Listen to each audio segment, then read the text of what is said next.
Lucas capítulo 10, irmãos. Abre comigo. Versículo 21.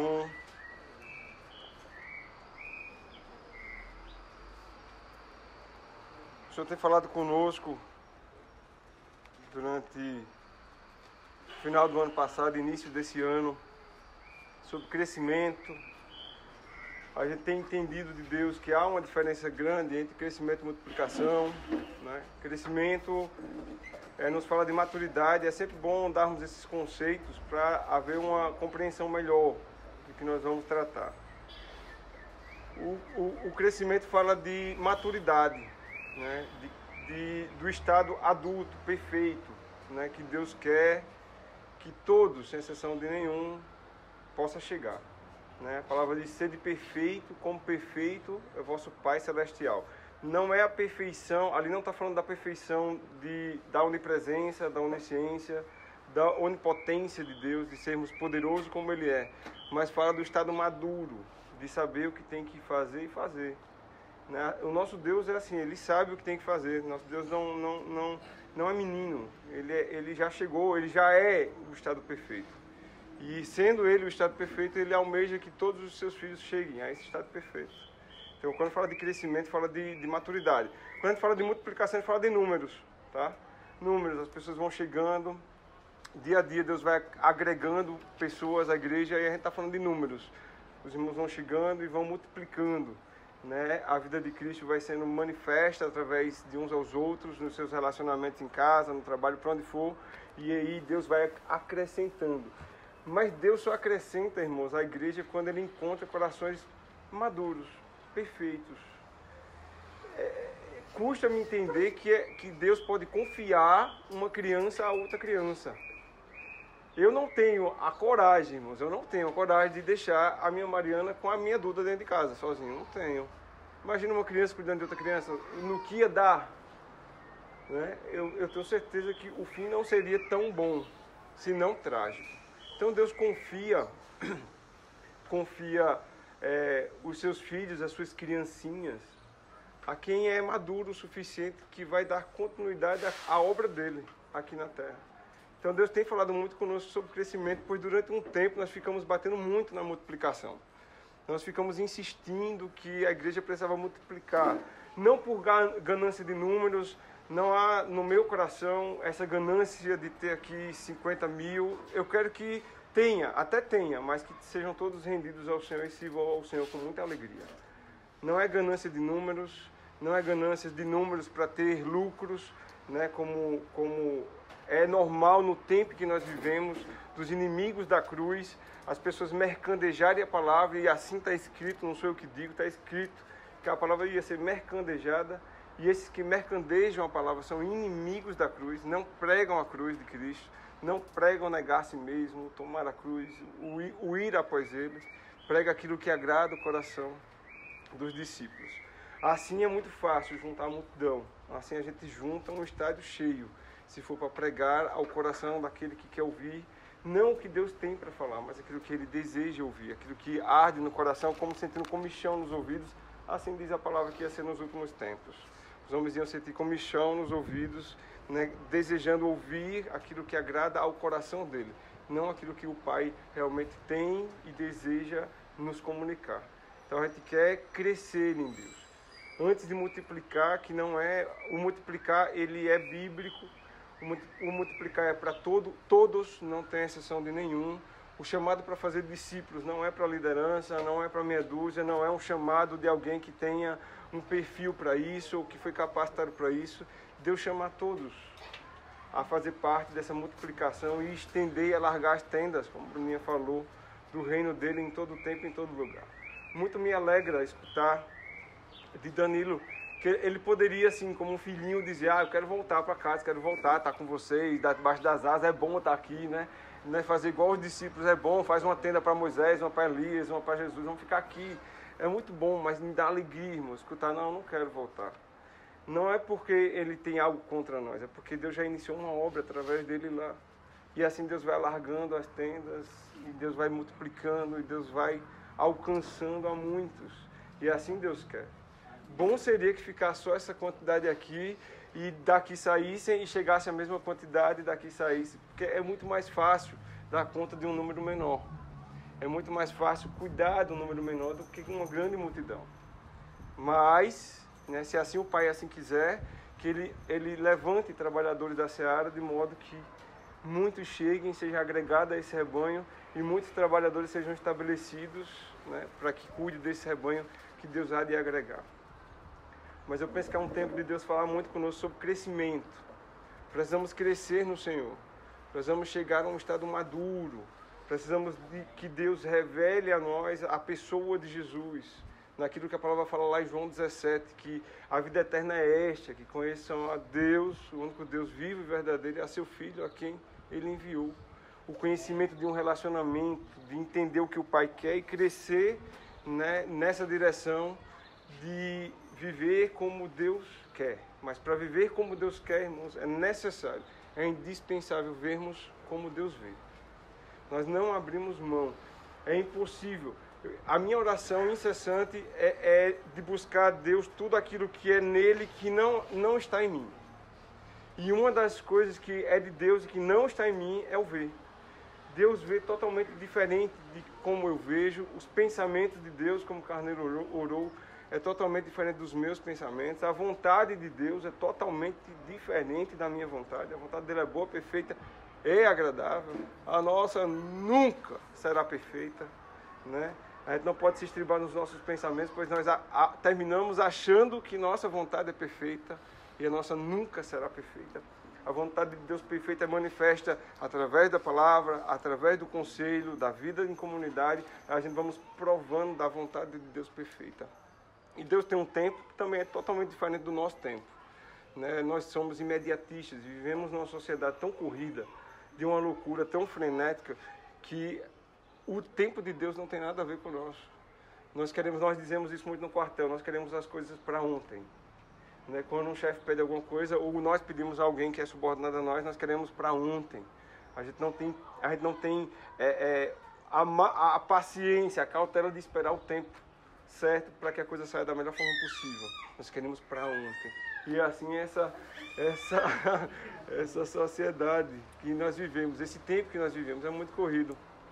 Então precisamos ver como Deus vê, para vivermos como Deus quer. Eu vou inicialmente tratar sobre essa palavra de Lucas 10, para trazer uma clareza aos irmãos, para os irmãos entenderem o que de fato é uma palavra revelada, pois durante muito tempo, e eu sei que muitos aqui já têm uma boa parte de caminhada, né, mas dá uma angústia no nosso coração, não só falando dessa expressão de igreja local, mas por onde nós passamos, por onde nós conversamos com os irmãos, nos dá uma angústia ver, andar, conhecer irmãos que têm o conhecimento de Deus, mas não vivem como Deus quer que vivam. Pois não é apenas o tanto ou o quanto eu conheço. Muito mais importante do que o tanto e o quanto eu conheço da palavra, o mais importante é o tanto e o quanto que eu vivo dessa palavra. Eu posso até conhecer pouco, mas o pouco que eu conheço, eu posso colocar em prática. Então, a gente vê muito, hoje na maioria da igreja, muito cabeção, muita gente que tem muito conhecimento. Conhece muito, de A a Z, de Gênesis, Apocalipse, tudo. Tem todos os versículos decorados, mas não vive.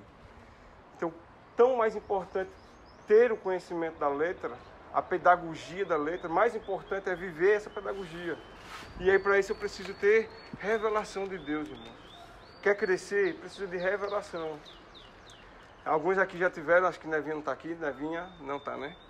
Não. Neves, acho que Flávia, alguns irmãos que já participaram do Verbo da Vida, né, já escutaram muito sobre essa palavra. A palavra rema, né? A palavra rema é uma palavra revelada, aquilo que Deus revelou. O que é revelação? É Deus se fazer conhecido.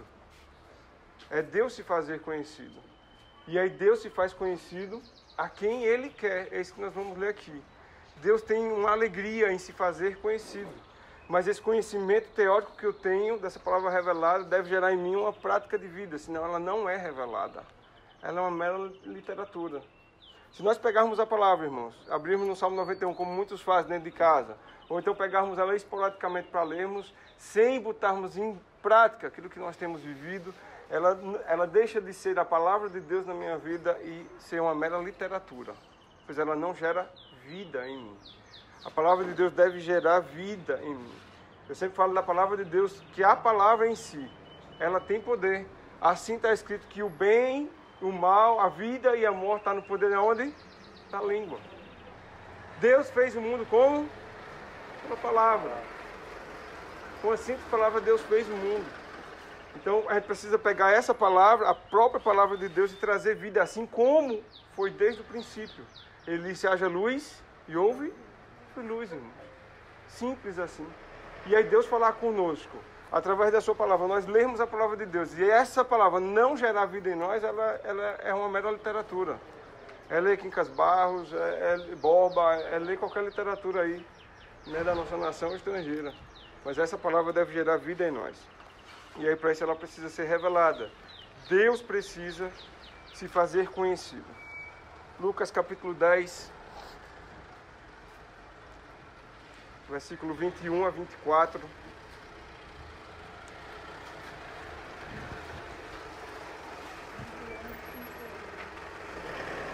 Lucas 10, do 21 ao 24, diz assim: Naquela hora, exultou Jesus no Espírito Santo e exclamou: Graças te dou, ó Pai, Senhor dos céus e da terra, porque ocultastes essas coisas aos sábios e instruídos e as revelastes aos pequeninos. Sim, ó Pai, porque assim foi do seu agrado. Tudo me foi entregue por meu Pai.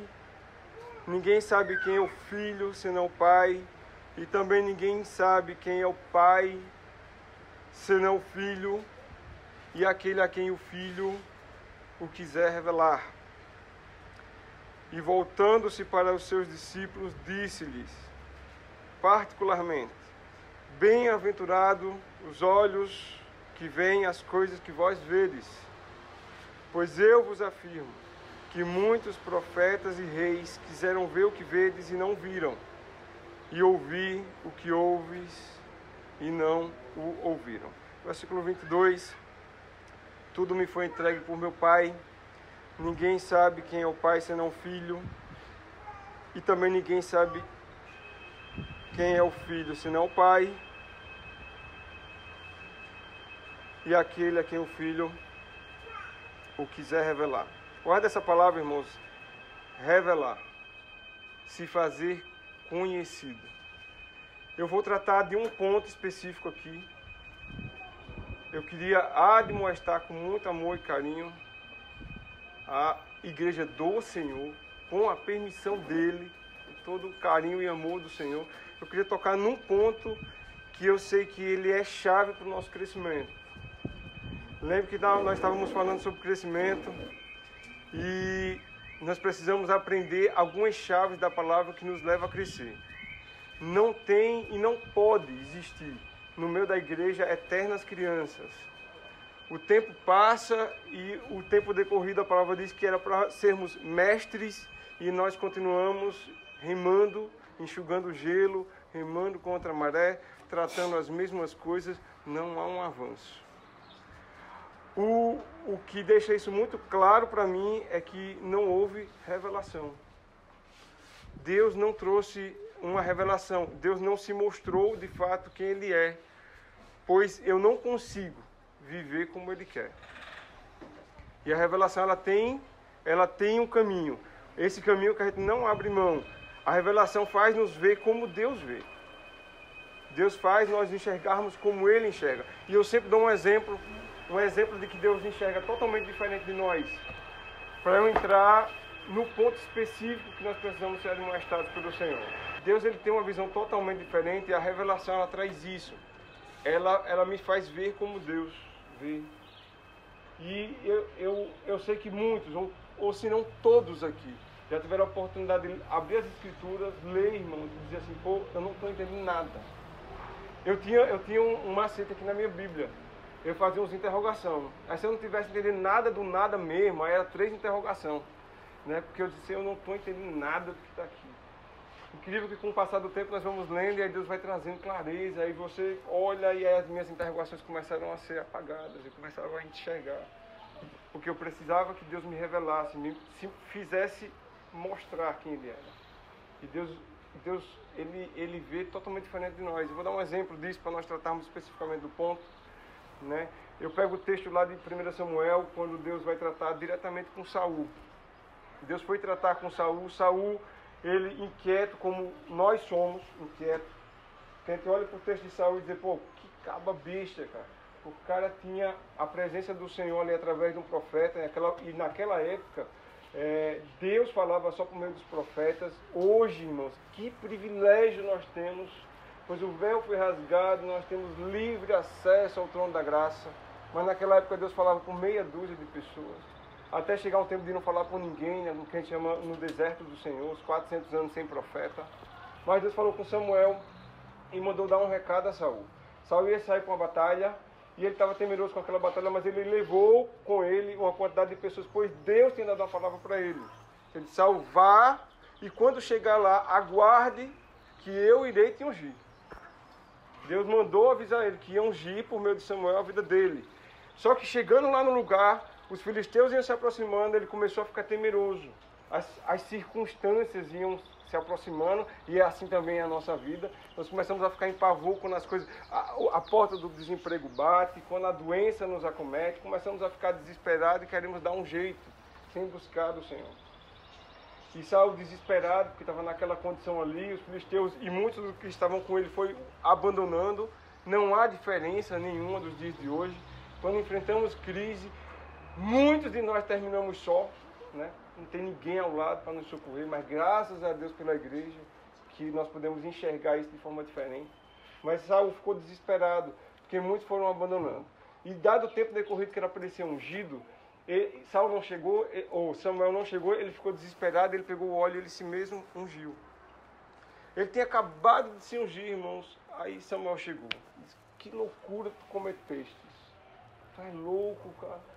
Ele não tinha, irmãos, direito de fazer aquilo, não competia a ele fazer aquilo. Só quem podia fazer aquilo era o profeta, que era Samuel.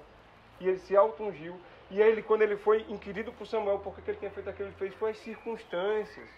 As circunstâncias me forçaram a fazer isso. Mas aí ele foi à guerra, ele venceu a guerra, dali em diante ele acabou o reinado de Saul. Porque se tem uma coisa que Deus detesta, irmãos, é desobediência. A visão de Deus de desobediência é totalmente diferente da nossa visão. A gente desobedece, a gente não tem a noção de como Deus enxerga a nossa desobediência, o peso que tem a nossa desobediência, porque talvez nós não fomos revelados sobre isso. E aí ele desobedeceu ali, e aí ele vai e entra em outra guerra com o rei de Agag.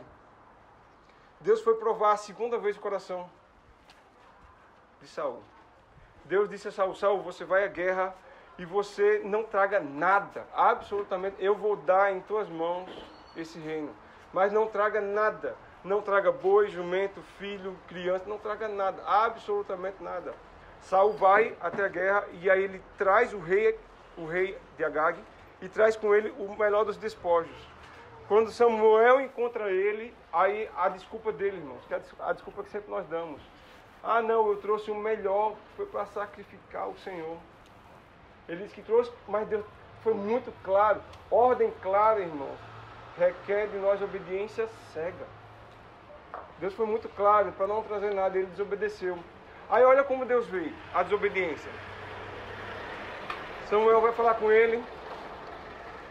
Aí disse assim, não tem o Senhor tanto prazer em que se sacrifique, pois o obedecer é melhor do que o sacrificar. E a desobediência é como pecado de feitiçaria. E a obstinação como idolatria, como a culto a ídolos do lar. Olha como Deus vê a nossa desobediência, irmãos. Para Deus, a nossa desobediência é como pecado de feitiçaria. Todas as vezes que nós desobedecemos a Deus, cientes estamos que somos feiticeiros. É assim que nós macumbeiro, candomblé, xangozeiro, tudo que não presta, bate tambor, búzio, tarô, tudo que você imaginar de macumba, de feitiçaria, é assim que Deus vê a nossa desobediência. E a obstinação, que é a teimosia, a obstinação, a palavra é teimosia. Eu sei que eu tenho que fazer e não faço. Isso é teimosia. A teimosia para Deus é como culto a ídolos do lar. Idólatra. É pegar uma estátua e se curvar diante dela o tempo todo. É assim quando nós somos teimosos. Então nós não vemos como Deus vê. Nós precisamos ajustar o nosso campo de visão. Tem duas orações que eu sempre faço a Deus sobre o meu campo de visão. Um é que Ele amplie. Me faça enxergar mais longe. E abra e amplie esse campo de visão. Pois muitas vezes nós somos como aquele animalzinho, jumentinho, com a viseira aqui, ó. Só conseguimos olhar uma coisa, nós não conseguimos expandir o nosso campo de visão. E eu sempre digo, Deus, abra o campo de visão de modo que nunca, né, eu pense que esse tesouro inesgotável chegou ao fim. Que eu sempre encontro do Senhor, nesse tesouro inesgotável, muita riqueza para poder superabundar a minha vida e a vida dos meus irmãos. Essa é a minha oração sobre o meu campo de visão. E a segunda é que Deus faça tirar todo o peso dos meus olhos, desembaçar os olhos. Às vezes nós conseguimos enxergar, mas enxergar de forma errada. Aquele homem que foi curado da cegueira, que está lá nos evangelhos. A primeira vez que Jesus cuspiu e botou o lodo nos olhos dele, que limpou, ele viu homens como árvores. E muitos de nós estamos assim. Aí andamos, sabe como, irmão? Tateando. Tropeçando nas coisas, errando, como menino. Agitado. Menino é assim, menino é uma loucura. Menino, ele chega aqui, ele sai derrubando tudo, ele não tem noção de nada, ele não sabe o valor de nada. Pode ter aqui o bezerro de ouro mais caro do mundo, ele chega, ele empurra, ele bate. Menino, porque ele não consegue enxergar o valor das coisas. E nós precisamos enxergar, irmãos, o valor das coisas. Que há um valor tremendo. E aqui entra a demonstração da parte do Senhor. Eu queria com muito amor que recebessem com graça. Pois faz parte do crescimento da igreja, faz parte do meu crescimento, do crescimento de vocês. Irmãos, quem não sabe? Me diga quem não sabe da riqueza que é estarmos juntos. Quem não sabe disso? Quem não sabe, irmãos, do poder que é manifesto quando estamos juntos? Quem não sabe da riqueza que é estarmos na mesa do Rei, irmãos? Quem não sabe disso? Todo mundo sabe que quando a igreja se reúne na presença do Senhor, porque tem duas formas de se reunir também. Eu posso me reunir segundo o curso desse mundo, onde Jesus não é o centro, e eu vou fofocar, vou falar da vida alheia, eu vou tratar de coisas que não concernem ao reino. Ou a melhor coisa do mundo é nós nos reunirmos, e assim que nós começarmos a nos reunir, já dizer, irmãos, ó, vai tomar café na minha casa, sentou na minha mesa, estamos reunidos em nome de Jesus. Porque em Jesus não vai ter fofoca, não vai ter intriga, não vai ter maledicência, não vai ter injustiça. Então a melhor coisa no mundo é nos reunirmos em nome de Jesus. Então quando nós nos reunimos em nome de Jesus, irmãos, há muita riqueza, há muito poder. Há muito de Deus a ser derramado sobre cada um de nós na sua multiforme graça. Mas há um desespero no coração. E lembrem que o que nós vamos voltar a catequizar esse assunto. Sobre as formas como Deus age para que haja crescimento na igreja. Nós tratamos sobre isso. Deus trabalha no meio da pregação pública, da proclamação pública, de quando estamos reunidos, não só nesse discurso que eu estou fazendo, mas sim quando nós discursamos, testemunhamos, quando adoramos, louvamos, entoamos cânticos ao Senhor. Há uma riqueza muito grande e nós não podemos abrir mão disso. Há riqueza quando estamos relacionados nas casas, que foi o que aconteceu hoje, que a Rafa deu o exemplo de Carneirinho, veio tomar café aqui antes da reunião. Ali já começou a riqueza da reunião. Né? A reunião não se resume só às 10 horas, começou, vamos começando a orar. A reunião ela se estende desde do momento que nós abrimos os olhos até o momento que nós fechamos ele. A nossa vida deve ser inclinada a adorar a Deus. Aí nós passamos para o olho a olho. Como é bom tratar olho a olho, como é bom tocar nos irmãos. Né? Não é só fazer a ferida e ficar rindo, pegue, chora mesmo, chora. Não. Bom é passar o bálsamo na ferida. Bom é fazer a ferida e também ligá-la. Bom é ver os irmãos sarados, curados, crescendo. E melhor ainda é quando tudo isso tem uma vida individual de relacionamento com Deus. Isso é o principal. Mas eu quero me deter agora na reunião, quando a igreja se reúne. Seja nesses três aspectos. Eu não vou tocar no aspecto da minha vida devocional com Deus, na minha vida individual de relacionar com Deus. Eu vou tocar nos aspectos de nos relacionarmos com Deus na comunidade, no qual não deve existir em nós, né, nenhum obstáculo para estarmos juntos. E é isso que Deus quer corrigir a sua igreja. Por qualquer motivo, e quando eu falei brincando de Danilo, é porque ele disse, eu estou de férias, mas ele não estava dizendo, eu estou de férias, não quero conversa com ninguém. Quando ele chegou de férias, ele desceu do avião, a primeira pessoa que ele ligou foi para mim. E aí, está em casa, macho velho? E aí, vamos... Tranquilo, não é essa a questão. Mas também quando estamos de férias, nós não estamos de férias do Senhor. Ninguém tira férias do Senhor. E onde nós estivermos reunidos, nós devemos estar com o coração inclinado a estarmos juntos. Não deve existir em nós desculpas para estarmos juntos. Não deve existir em nós inclinações contrárias a estarmos juntos, irmãos. Estarmos juntos é uma prioridade. É nossa prioridade. A prioridade não é meu pai, a prioridade não é minha mãe, a prioridade não é minha faculdade, não é eu estudar para a prova de faculdade, não é o meu comércio. A minha prioridade é o Senhor. Qual é a nossa prioridade se não o Senhor, irmãos? Cantamos, louvamos, abrindo uma boca, dizendo, para quem iremos? Se só tu tens palavra de vida eterna.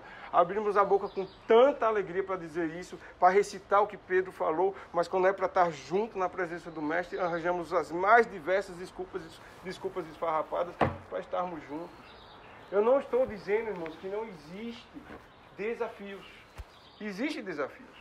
Pode ser que uma doença me acometa. Mesmo assim, eu digo, se não for uma doença que realmente te deixe, né, no lastro mesmo, irmão, vem, tem óleo, tem mãos para impor, tem cura de Deus para ser derramada no meio da igreja.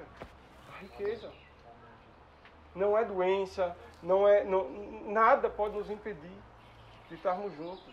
Porque é nessa unidade de estarmos juntos que a palavra nos diz lá no Salmo 133 que Deus derrama a sua bênção e a vida para sempre. Quer desfrutar de bênção, de vida? É a igreja, irmão, é estar em comunidade. É vivermos juntos. É ver como Deus vê. Nós precisamos ver como Deus vê. Para vivermos como Ele quer que vivamos. Sem vermos, sem essa palavra revelada.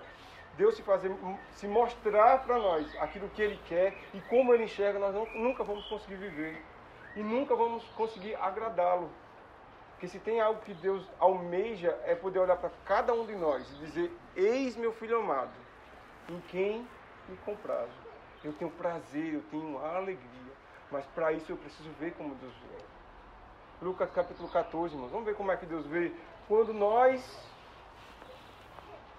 nos colocamos como excusados, liberados, me libera aí, né? Tem muito isso aí, me libera aí de eu estar junto na reunião, libera aí, porque eu tenho isso, eu tenho aquilo. Vamos ver como Deus vê.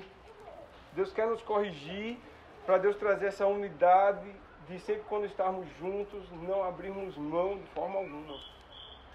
Não existe, ou na verdade eu mudo a fala, existe até motivações. Existem algumas motivações que podem nos impedir.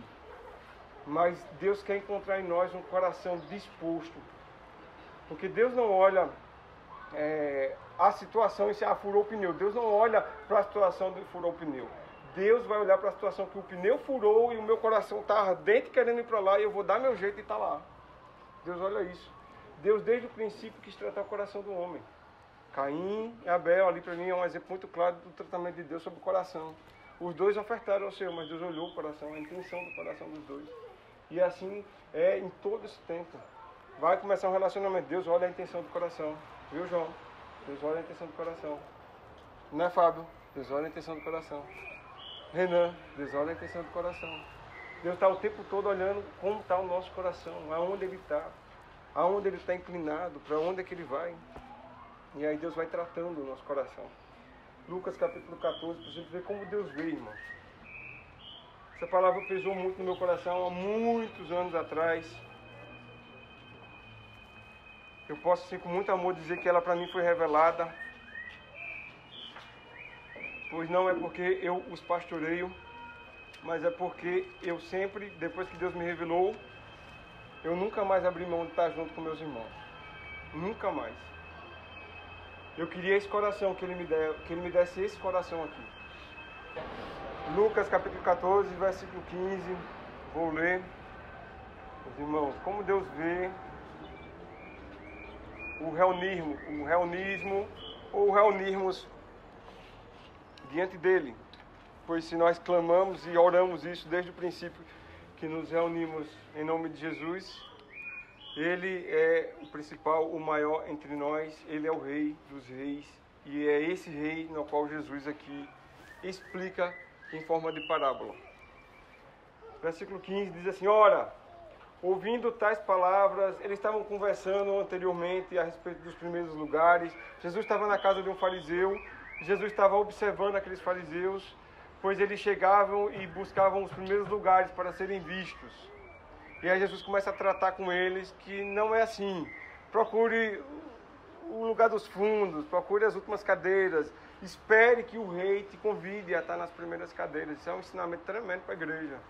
Né? Que a gente não pode brigar por cargos, funções, por liderança, não. Espera Deus trazer. Deus traz, Deus coloca onde Ele quiser. Deus é que dá vida, que tira a vida. Deus é que levanta, que abate, que abre, que fecha. É Deus, irmãos. Não é o homem que faz isso. E nem assim deve ser. Então eles estavam discutindo sobre isso. Jesus estava ensinando a eles que não fizessem isso. E o que diz assim: ora, ouvindo tais palavras, eles ouvindo como deveria ser o comportamento deles, um dos que estavam com ele à mesa disse-lhes: bem-aventurado aquele que comer pão no reino de Deus. Feliz é aquele que vai comer o pão no reino de Deus. Ele, porém, respondeu: certo homem deu uma grande ceia e convidou muitos.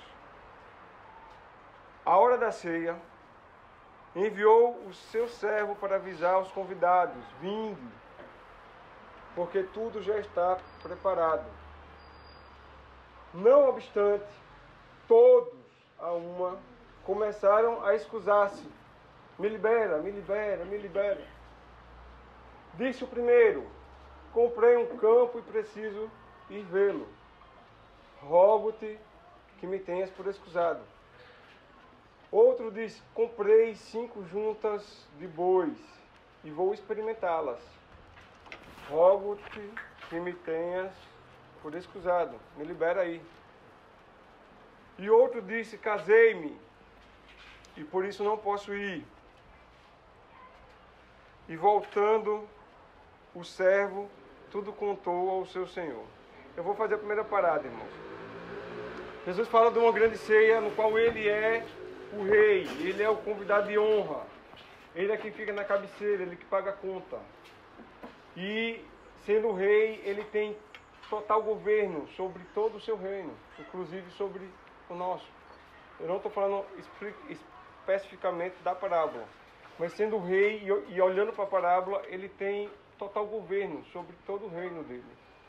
E sendo o governador desse reino, ele mandou chamar muitos para estar na sua presença. É assim quando nós nos reunimos. Nós não atendemos um convite de Wilker, nós não atendemos um convite de A, de B ou C, nós atendemos a um convite do Senhor.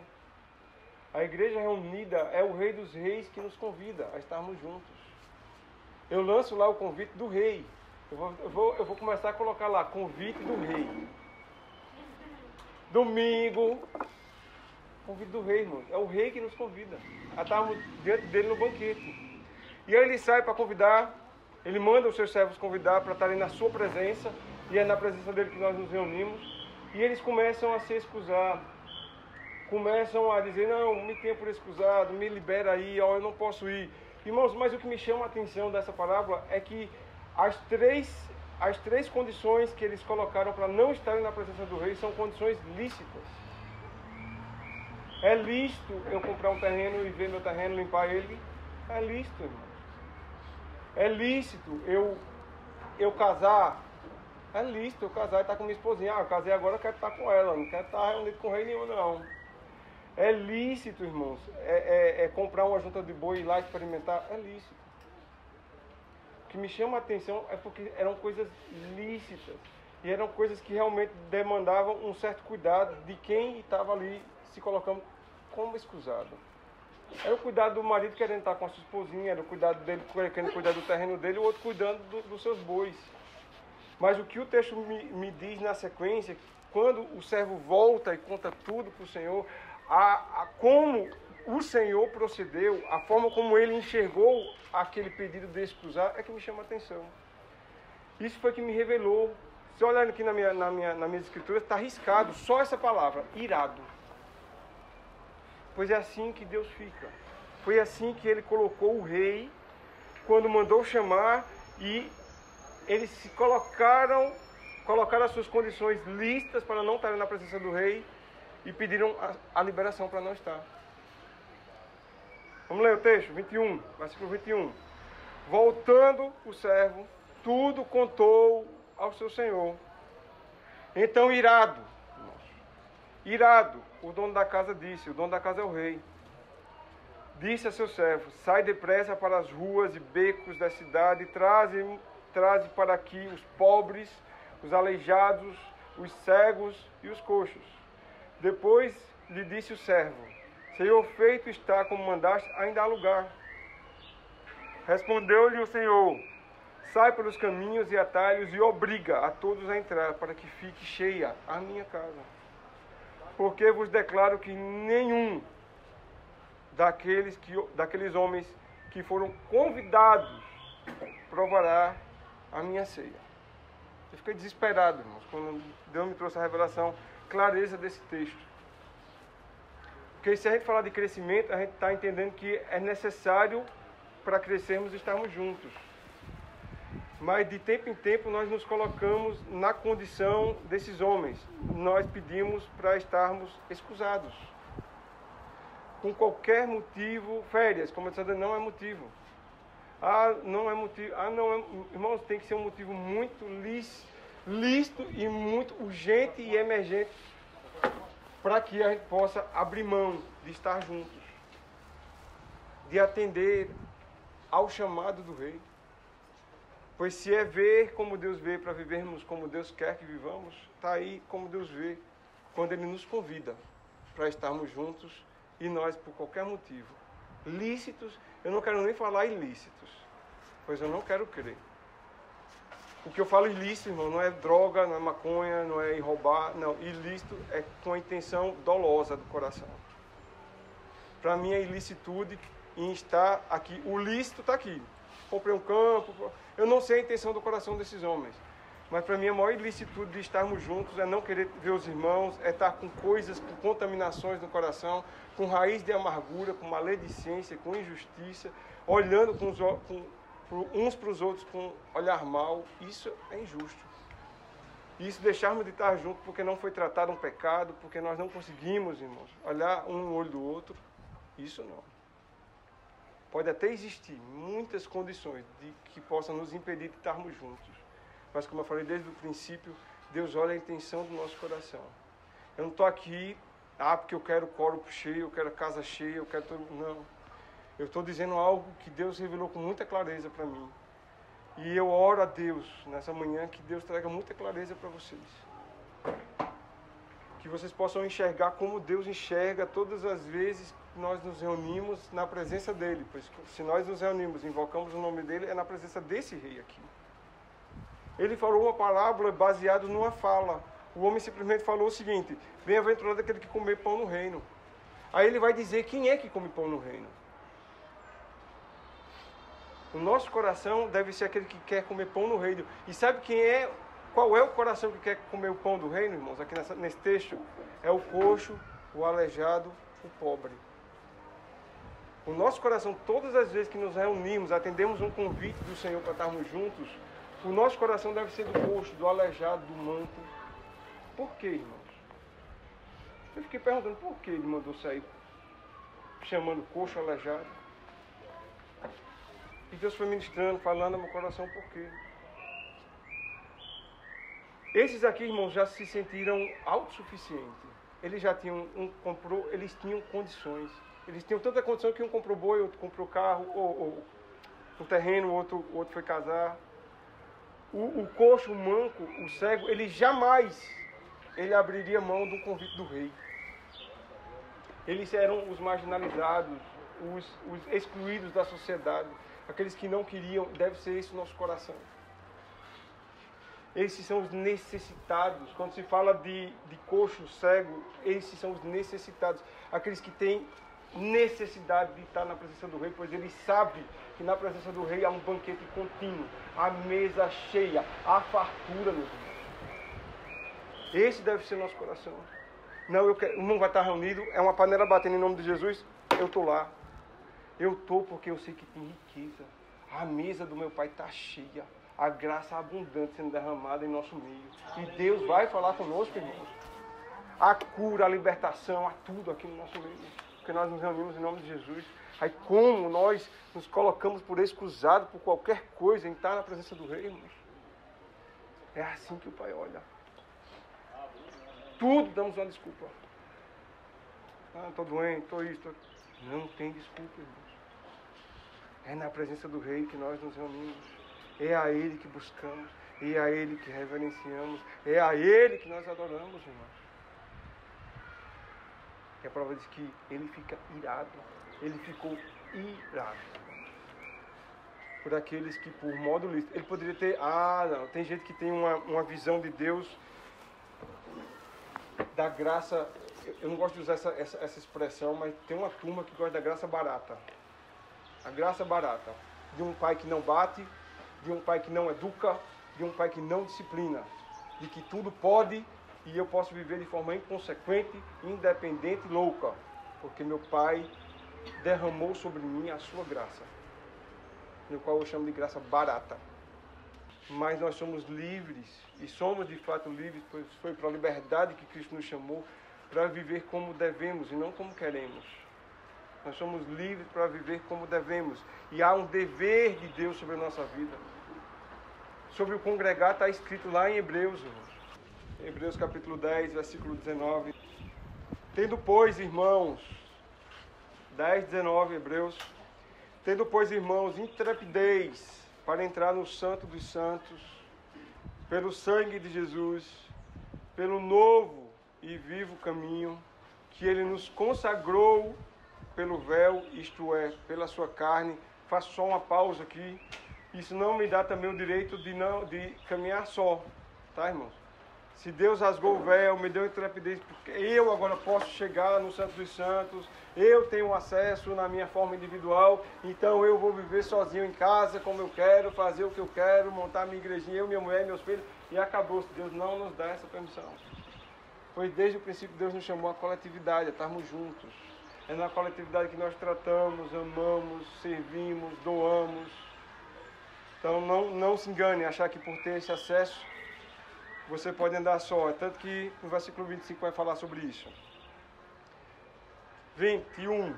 E tendo grande sacerdote sobre a casa de Deus, aproximemo-nos com sincero coração, em plena certeza de fé, tendo o coração purificado de má consciência e lavado o corpo com água pura, guardemos firme a confissão da esperança, sem vacilar, pois quem fez a promessa é fiel. Consideremo-nos também uns aos outros para estimularmos ao amor e às boas obras. Não deixemos de congregar-nos, como é costume de alguns. Antes, façamos admoestações, e tanto mais quanto vedes que o dia se aproxima. Não deixemos de congregar, pois o dia se aproxima. O rei está chamando para a primeira ceia. A ceia aqui, agora. Nesse tempo que se chama hoje. E um dia, pela bondade dele, misericórdia, graça, beberemos também da ceia lá no reino do porvir. Eu não gosto de dizer que é lá no reino de Deus, que também lá é, mas o reino começa aqui e agora.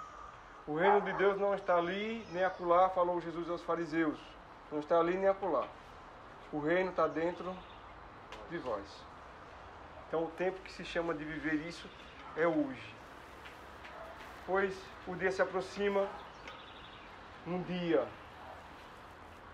Ele voltará para nos buscar. E como é que Ele vai nos encontrar? Que nosso coração, irmão, seja inclinado à obediência à palavra do Senhor. Que haja de Deus uma demonstração em cada coração. A demonstração é dizer está errado e o caminho é esse. Existe uma diferença entre repreender e admoestar. O repreender eu digo que está errado, você está errado. Está errado e não vim para a reunião, está errado. Às vezes os irmãos ficam... Né? Hoje a gente já vai com mais cuidado, a gente vive num tempo que tem que ter até cuidado para falar com os irmãos quando é que eles não vêm para a reunião. Por falta de revelação. Porque eu estava em casa, já vi com 10 pedras na mão. Calma, irmão. É só o cuidado, o amor e o zelo da parte do Senhor de que há uma ordem. Há uma ordem, irmão. Quanto às ordens de Deus, não deve existir em nós opção. Ordem não se tem opção. As ordens de Deus, que são os mandamentos, as leis, vocês vão ver muito. A lei do Senhor, o mandamento do Senhor. Isso é todos os verbos que estão no imperativo, onde emite uma ordem. E o congregar é uma ordem. Não deixamos de congregar. Não podemos, é uma ordem. Quanto às ordens de Deus, não cabe em nós opção, nem questionamento. Só cabe a nós obediência. Tem mais um texto que nós estávamos com a riqueza sexta-feira aqui na casa do Rafa, eu, Rafa e Danilo também, de casa em casa, estando em prato de casa a casa, comendo aquela pizza e a gente falando sobre essa riqueza de estarmos juntos. E Rafinha até repartiu um texto, está lá em João, né, que tem tudo a ver com a revelação também. A revelação ela é dada, irmãos, eu precisava de fundamentos bíblicos para isso. O Rafa me deu, ali Deus deu através dele um fundamento bíblico para mim. Eu sempre tive a consciência que a revelação de Deus ela é manifesta através de um coração obediente. Quanto mais eu inclino meu coração a obedecer, mais Deus se faz conhecido, mais Ele se manifesta, mais Ele se revela. Quanto mais eu me inclino a obedecer, a guardar. Quanto mais eu tenho o coração duro, eu acho que não é isso, eu acho que não é bem assim, é um exagero, eu tenho minhas coisas, eu tenho que cuidar do meu terreno, eu tenho meus boizinhos, eu tenho que tirar os carrapatos do boi, eu casei, tenho que cuidar. Quanto mais eu pensar assim, irmão, mais Deus menos se revela. Por isso o tempo passa e a gente vê irmãos remando contra a maré, irmãos enxugando gelo, trotando, marcando o passo, não sai do mesmo lugar. Deus se revela a um coração que se inclina de forma imediata a obedecer, irmãos. Não existe em nós questionamentos. Nós, como discípulos de Jesus, nós temos que fazer 3 coisas: ler, crer e obedecer. Nós somos aqueles que lê, crê, obedece. Lê, crê, obedece. Lê, crê, obedece. E hoje ninguém aqui, a começar por mim, vai ter desculpa diante do Senhor para abrir mão de estar juntos. Seja por uma junta de boi, seja por um campo, ou seja, irmãos, por estar casado. Isso eu falo dando exemplos que está escrito, mas a gente sabe muitas vezes da intenção do nosso coração que coloca barreiras para estarmos juntos. Então, que Deus possa tratar o nosso coração, moê-lo. O texto está lá em João, capítulo 14, não estou enganado, né? 14, 21. 14, 21. Eu vou ler João 14, 21. Eu vou ler a partir do 20. Naquele dia, João 14, 20. Naquele dia, vós conhecereis que eu estou em meu Pai, e vós em mim, e eu em vós. Aquele que tem os meus mandamentos e os guarda, guardar é obedecer, esse é o que me ama. Cantamos hoje, me ama tanto, me ama. Será que eu amo o suficiente ao ponto de obedecer? Porque o meu amor a Deus é medido pela minha obediência. O amor de Deus não se mede, o meu mede. Tá? O amor de Deus não tem medida, mas o meu é medido pela minha obediência. Está aqui escrito. Aquele que tem os meus mandamentos e os guarda, esse é o que me ama. Tá vendo? Como é que Deus mediu, como é que Deus vê. E aquele que me ama será amado por meu Pai, e eu também o amarei. Condição. E me manifestarei a Ele, me revelarei a Ele.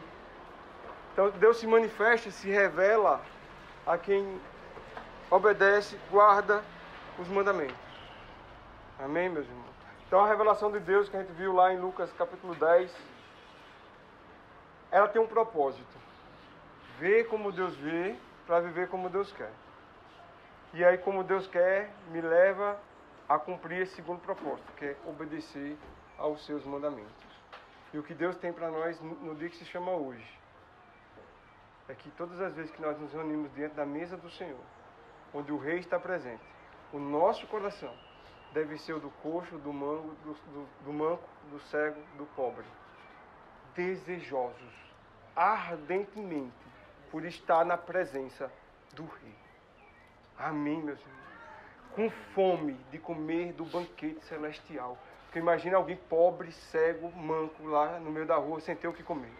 Eles iam chegar dentro daquele palácio do rei, querendo comer até os tamburetes, a mesa, tudo que tivesse ali presente. Eles queriam comer tudo. E deve ser assim o nosso coração. Vamos estar reunidos, cara. Vai ter banquete hoje. Vai ter abundância de Deus. Mesmo na correção. Amém? Porque tem gente que vem só para escutar uma boa palavra. Alguma coisa que vai massagear o ego. E aqui a gente não quer. A gente não quer massagear o ego de ninguém. A gente quer crucificar o ego, levando a carne para a cruz. Amém? Essa é a função nossa. Amém, meus irmãos?